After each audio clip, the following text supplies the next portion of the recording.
This is a topic that's near and dear to my heart. This is pretty much almost to the day, the 1 year anniversary of my mother's death. I've done a lot of work processing it in my own personal therapy and reading about it and meditating on it. So, this for me has been a very complicated relationship. And I used to joke with people that this was a complicated enough relationship that I spent 40 years in therapy about it. And as I began to unravel the relationship when she passed, I realized, and this for me was stunning, that I didn't really know her. My mother, I don't want to call her a hoarder, but it was certainly close. After she died, my brother and I were left with this absolute mess. So I was going through things one by one and found some secrets. I was pulling out stuff and I came across this box. So my father had been in World War II.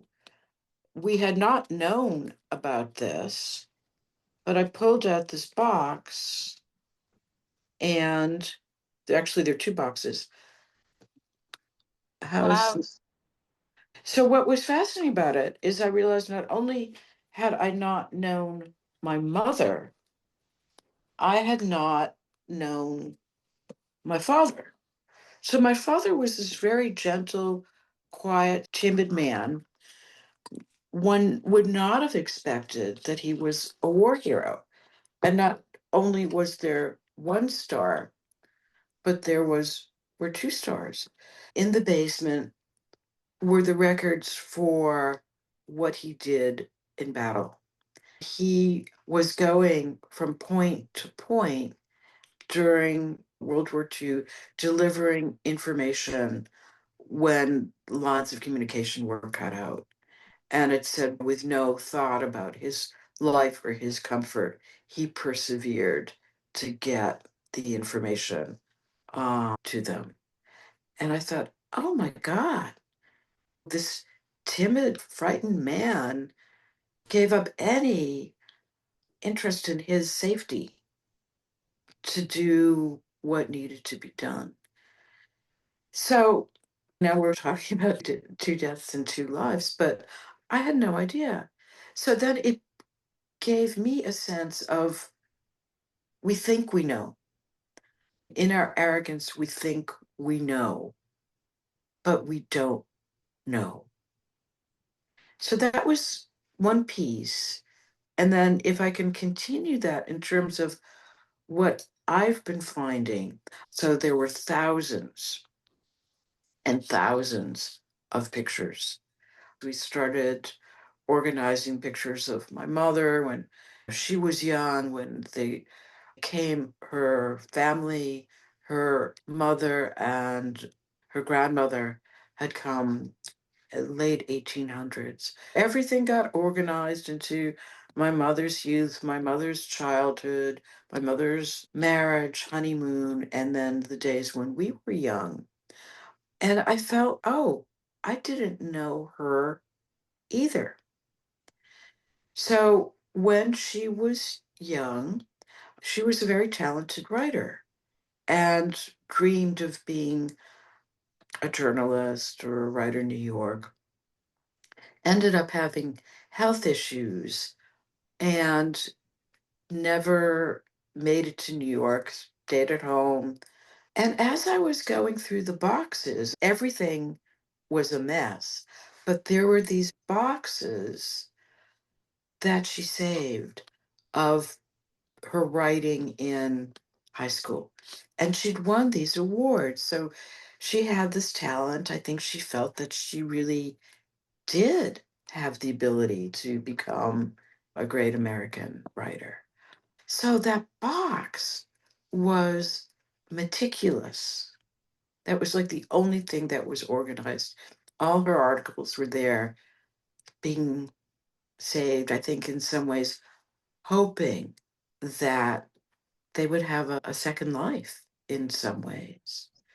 We will make a book out of this and put it in the library. If my mother had known that, that would have given her such joy to feel that this was not wasted and that there other young women would see her dreams. If I hadn't saved all those pictures, I never would have found the story behind the story.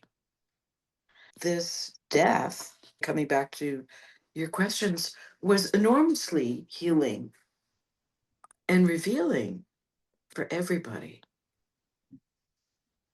Going through this basically 100 years of my mother's life, there were times when she looked radiantly happy. She's just radiant. And then the smile becomes forced as she gets older and is unhappy. There's so much that is hidden in the lives of the people we think we know. The other thing that was very important for me in terms of those pictures, my mother had her two kids right back to back, like 16 months apart. And I think she was complaining to my aunt, her sister, that she didn't really want another kid. My mother and I were fighting when I was a teenager. And my aunt just said to me, "Your mother didn't really want you." That was a deep wound. Like I was not wanted. And again, something that will send you into decades of therapy. I wasn't really wanted here on earth. And I remember actually being in one meditation class with this Thai meditation master where he said, even if you've never felt welcome before in life, here you are welcome. I am so glad you are all here. And I just started sobbing in this meditation class. And then as I was going through the pictures, there was one picture of my mother holding me as basically a newborn, a really young baby. And there was such love in her face. And I thought, oh my God, she did love me. She did want me.